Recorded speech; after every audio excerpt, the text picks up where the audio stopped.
And that brings us to our next speaker, which is Paul Wooster from SpaceX. He's the principal Mars development engineer there, and we're very excited to hear his talk on SpaceX's plans for Mars.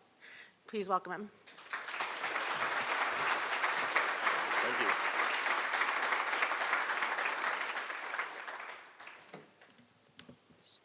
Get everything set up there.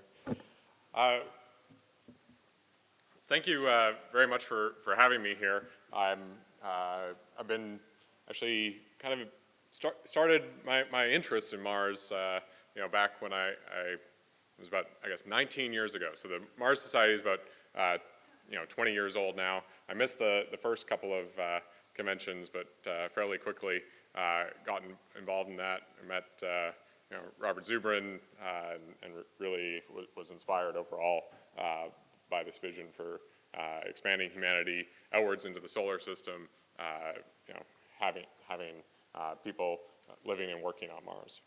I think SpaceX as a whole is also, very much motivated by those types of objectives. I've been there for 11 years working on a variety of different programs in support of this, but really excited now to be quite focused towards the Mars aspects of things. So in terms of some of the things that SpaceX has been doing, one of the quite recent things back in February this year is we had the first launch of Falcon Heavy. This is the largest operational launch vehicle and offers a lot of capabilities in terms of enabling future robotic missions to Mars and elsewhere.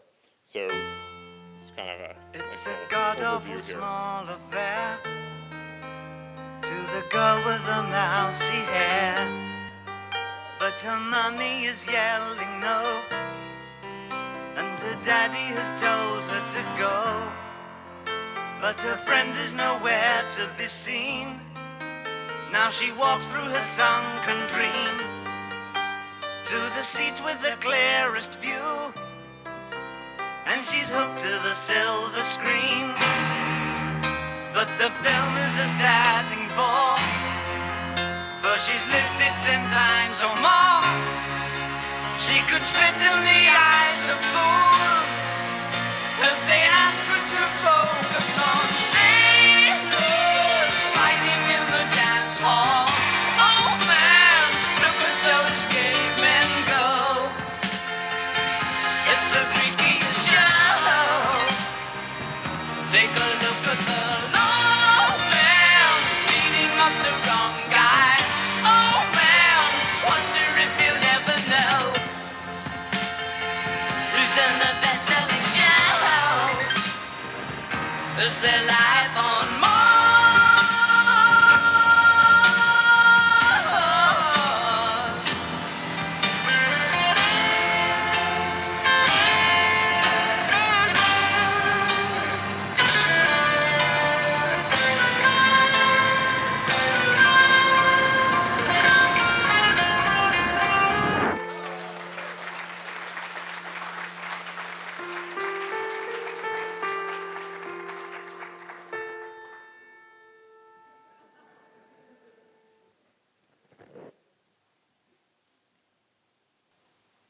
All right, so obviously a very, very inspirational day. We were all quite excited by that, and not just the launch, but having our first payload flying out past the orbit of Mars. So this is Starman here in the Elon's red Tesla Roadster. It's now out past the orbit of Mars now, and going to be sailing around through the solar system until it, I guess, eventually, disintegrates or gets ejected or what have you, but will be out there for millions of years. Obviously a very, very iconic shot of the Falcon Heavy demo flight, but in terms of overall accomplishments, this too is also quite impressive. SpaceX got started with the idea of really reducing the cost of launch and enabling much more activity to happen in space by decreasing that cost. And very much fundamental to that is the reusability of our vehicles. So one of the things that's impressive here is not only are these two stages coming down and landing, but both of those stages had been used previously. This is not their first flight, but a second flight. And now with Falcon 9, with the latest upgrade to that, we're going to be seeing even increased reuse on those vehicles. Another key aspect of this is it enables the types of technologies that will need to land very large payloads on Mars. So in order to do that, we'll be performing propulsive landing and using an even larger vehicle when we're talking about human scale missions there. So that brings us to the work that I'm doing now, focused towards BFR, or the Big Falcon rocket, which has even larger payload capability as compared to Falcon Heavy, and not only that, is fully reusable. So not only is the first stage reused, be performing similar maneuvers to what we do with Falcon currently, having it boost back to the launch site, but also the second stage, what we call the ship, will also be reused both for missions to Earth orbit and then out beyond that. We're making use of a number of lessons learned from Falcon, but then also rolling in new techniques in terms of the way in which we're manufacturing the vehicle, the propellants that we're using. We're going to be using methane oxygen across the board on this, which is, again, something that will help enable reduction in cost, improve reuse, and of course, in the context of Mars, also allow us to make use of propellants that we can generate on the surface. Overall, the vehicle has 31 engines on the first stage, the booster, and then 7 on the upper stage, the ship. And we've designed this vehicle to not only be able to fly to Mars, but also address a wide variety of additional markets that can really help out in spreading the cost of having this system across many customers. So zooming in on the ship, down the bottom left, there's a small little person there for scale. But basically, this is the integrated second stage combined with payload section. So we have the propellant tanks, the engines, and then the payload area. What we're showing here is a configuration with a number of cabins in it for transporting large numbers of people to Mars. We also, though, have large cargo doors on the vehicle and the ability to get payload down both from the rear cargo compartments on it, along with capabilities in the front. We have other configurations as well for even larger payloads being delivered into orbit or elsewhere on in this solar system. The vehicle also, for scale, as I said, there was the person there. Now here it is relative to Tesla Model 3. This is the tool that we're using to build the barrel sections on the vehicle, somewhat locally down here in San Pedro. This may, you had the video, great. Another key element beyond building the structures is the methane oxygen propulsion, as I was saying. This is one of several, we've been doing a lot of testing with our Raptor methane oxygen engines. This is one example of that there. You can see the nice clean flame from that, and also just a demonstration of sort of the type of capability we have to do long duration firings on that engine. To go from a fully reusable vehicle and then use that to extend outwards into the solar system, one of the key things we're doing is propellant transfer. So we're basically refilling the vehicle with propellant that allows us to effectively reset the rocket equation. So we go from getting 100 tons or more into low Earth orbit, then refill, and we can take that payload pretty much anywhere, including the surface of Mars, surface of the Moon, or elsewhere. To do that, we're taking an approach that we see as being relatively low risk early on, where we're performing active settling such that the propellant can stay over the outlets and transfer over more easily. And just generally speaking, taking advantage of some of the experience that we've had with Falcon in terms of having liquid oxygen on board and long duration coasts, along with all of our experience with Dragon for rendezvous and docking and then other work that's happened to understand these types of behaviors. And because we're able to fill up the tanks again, that can allow us to do all sorts of different missions. So we can deploy large satellites, whether they're in low Earth orbit or elsewhere at Lagrange points and so on. I think that'll have a number of opportunities in terms of future telescopes and other missions. Having a 9-meter diameter fairing is quite helpful there. We're able to support various on-orbit activities as well, as cargo and crew transport. And then the way we're developing the system is it's able to not only go to Mars, but also the surface of the moon, and that's with a common vehicle. So it's not something where we need to develop something that's dedicated to one destination or the other, but we can take advantage of all that work and achieve many different missions. That said, I think that the primary interest of people here in this room is down in the bottom right for landing on Mars. So the way in which we do that is we fill the vehicle up with propellant after we've launched it into orbit. We can basically get all that propellant up there through a series of tanker flights. Those are very similar to the ship that would be carrying cargo or people, but just taking up propellant to fill up the vehicle. But once that ship is filled up, it would fly to Mars, performs an aero capture or direct entry, lands, and then we use in situ propellant production, so using local resources, water from the ground, CO2 from the atmosphere, combined with power to achieve the process of making the oxygen and methane propellant for return of the vehicle. So this is kind of a pretty busy chart, but it lists out a number of the key features of how we've been able to focus on an architecture that allows us to get to Mars with a low cost and really to minimize the amount of development needed to make that happen. So the full reuse is certainly critical to allow this decrease in cost, but similarly we're also minimizing the number of elements that we need to develop in order to make early missions happen. As we go forward, there may be future efficiency improvements that we'll make, but we're very much focused on getting to Mars as quickly as possible and getting set up with a robust surface presence there.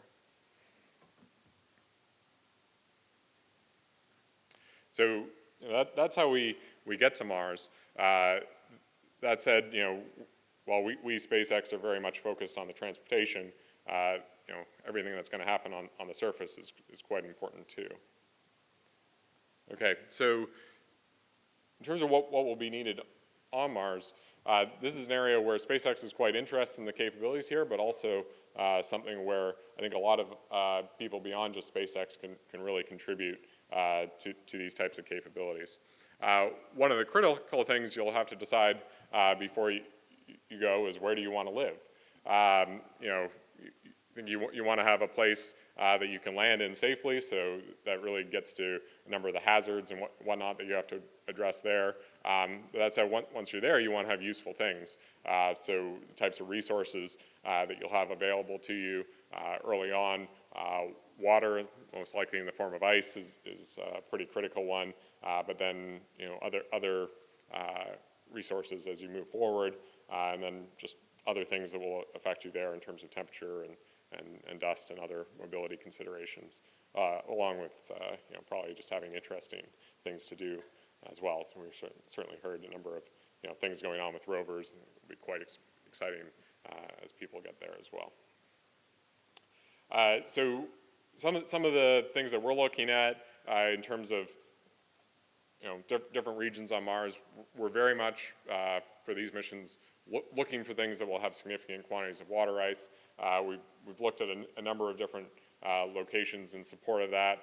There is very strong evidence for quite significant quantities of water in the mid-latitudes. We basically, there's definitely ice up near the poles, but balancing that against power and thermal considerations and just general operational aspects would try to get you down closer to the equator. But there are a number of regions where between morphological evidence, radar measurements, and then even in some cases being able to directly image ice following a fresh impact crater, we're able to really determine that there is large quantities of ice in these areas. That said, there will also be, I think, opportunities to further define that going forward. And then, of course, some of these other considerations for what will be needed there on the surface, including the safe landing aspect, which again can rule out a site that was otherwise looking great from resources and other considerations. So once you have a site in mind, you would start sending missions there. We're looking in terms of our overall plan for this. Now the timeline here is the sort of aspirational version of things, but as early as 2022, sending initial set of cargo flights. We have the system set up such that we can send multiple vehicles per opportunity, so nominally sending at least 2 cargo missions. They would be, in terms of some of the objectives there, is really confirm the water resources and the locations that you're interested in, and then determine any hazards for future missions, and then start to put in place some of the infrastructure that you'll need subsequently. In the following opportunities, so basically the opportunities to go to Mars are about every 2 years, 26 months, just based on the relative motion of the planets. We'd send 2 more cargo ships, and then also two ships with the first people to go to Mars, where they would be really focused on getting the initial outpost set up, get going on all the resource work that will be needed to both provide propellant along with expand the base for future activities there. In terms of some of the questions about the resources, understanding the both vertical and horizontal distribution is quite important. When you get there, knowing if you're dealing with relatively pure ice or something that's a mix of regolith and ice, or what other things you have to deal with will be certainly quite important. But then, beyond those resources for the infrastructure, I think we want to look at this as not just something that will be useful early on, but something that can expand out and allow you to go from probably living out of the ships to begin with, then building out habitation and landing pads and so on. These are things where having a very significant cargo mass and volume that the BFR provides, we believe will be quite helpful, and something where having that type of capability can also simplify the development that you'll need to get going at the beginning. So, with that, the idea would be to expand out, start off not just with an outpost, but grow into a larger, base, or really get to sort of something though that's not just a base like there are in Antarctica, but really a village, a town, growing into a city, and then multiple cities on Mars. So the types of capabilities that you'll need there early on, there'll be things like resource extraction, getting surface power established, developing construction, setting up landing pads, habitats, greenhouses, and so on, and then all the capabilities you'll need to have a growing population on the surface. So other things that will be necessary are things like more additional life support, both using local resources along with recycling, having things like surface mobility. You can see here, a pressurized rover, but there are also some people there on the surface operating, in surface suits. Beyond just a spacesuit, but something that can work really well down on the surface. Another critical item to have moving forward with this. And then there's also questions just about what will people be doing there? How will they be living and working? We heard some about all the type of science the rovers have been doing on Mars. Having the people there will really greatly expand those.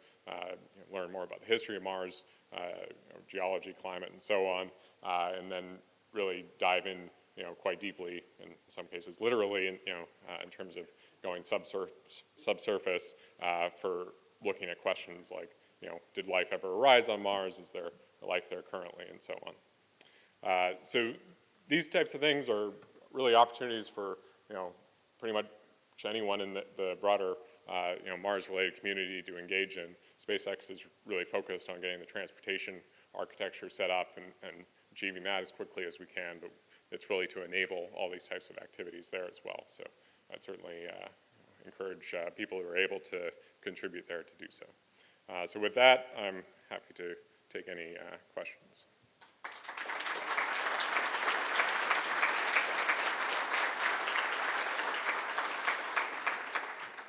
Thank you.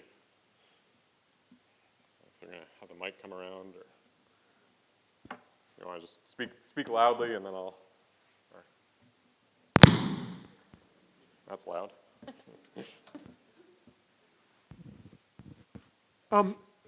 We've heard a lot this week about what SpaceX can do for us. How is SpaceX benefiting from the work that the Mars Society is doing, and what can we do further to contribute to what SpaceX is doing? Well, yeah, I mean, the Mars Society as a whole, over the 20 years, I think has done a lot in terms of helping inspire people to, do what will be needed to get to Mars. As I said, it's been inspirational to me. From a technical perspective, it's always interesting to see all the different work that various people are doing to help out with or determine various ways to do things on Mars. Certainly all the analog work that the Mars Society has done is also an area that can help inform what types of things you'd want to be doing while you're on the surface, how you would operate in a remote environment and with significant latency in terms of communication to Earth. So there's a lot of potential there. Okay. Hi. Yeah, I had a couple of questions about the BFR spaceship. First question is, how long do you think eventually it will take to be able to turn that around and send it back to Earth? Because I think Musk had originally announced that he would have the plan of returning these spacecraft during the same synodic cycle so you can reuse it for the next launch window. Sure. And my other question is, can you give us an update on how many tanker flights are needed to refill the BFS in orbit in order to get it on its way to Mars? All right, so yeah, so the overall approach with these ships is, early on, they're very valuable on the surface of Mars. So you likely would be actually having most of the ships stay. You'd be operating out of them using the various systems on them to support the activities there. And then, really, to the extent you're returning ships, it would be in the case that you're bringing people back and using them for those purposes. So, yeah, very, very much early on, they'd be staying there, indefinitely. As you move forward to further reduce the cost, it is advantageous to be able to use those ships multiple times after basically the value of bringing them back to Earth and flying them there exceeds the value that they have on the surface. So it'll be something where that reuse interval, I think, and reuse fraction will shift over time. But even more importantly, just the full reuse here at Earth and doing things like the propellant transfer vastly reduces the cost versus trying to do this all in a single launch or in a more expendable fashion. In terms of the number of tanker flights, there's really a curve between the amount of delta V and payload that you'd want to have on that. There's actually a whole slew of information up on our website at spacex.com/Mars that will provide some information there, and then the trade becomes number of tanker flights versus amount of payload and how quickly you want to travel there. I may have missed this, but did you say, or can you say how much mass can we get to the surface of Mars? I mean, I know you just talked about payload versus fuel, but Right. What would be the mass capacity of one of these rockets to get cargo and people to Mars? And can you compare that for reference to, say, the Curiosity rover, which is the largest thing we've landed there? Sure, yeah, so the vehicle is being designed to deliver at least 100 tons of useful payloads. That's in addition to the ship and all of its systems to the surface of Mars. So, that's in comparison to Curiosity, which is around 1 ton. This vehicle is really something that's geared towards not just doing science missions or even a small human mission, but something that will enable hundreds, thousands, and so on of people to eventually get there. I've heard they're getting ready to start doing some second stage testing at South Texas. I was wondering if there was any progress on those plans. Are they going to have something that's actually like a second stage, or just a framework with some tanks and engines on it? Or? Yeah, so overall, the plan there is that we're going to focus in on the ship, that second stage, get that going, because that really is the critical item, having that fully reusable vehicle, and we're looking to do some sort of hop testing, down in South Texas, as you're mentioning, so similar to what we did as we were learning about recovery on the first stage of Falcon. We're going to do somewhat similar things and then build up our experience there with the ship. Thank you for coming, sir. Our government is currently looking at spending $5 billion a year to put in orbit around the moon a station that will be used 1 month out of a year. Has SpaceX considered testing the spaceworthiness of this by landing one on the moon and renting it out for maybe $2 billion a year?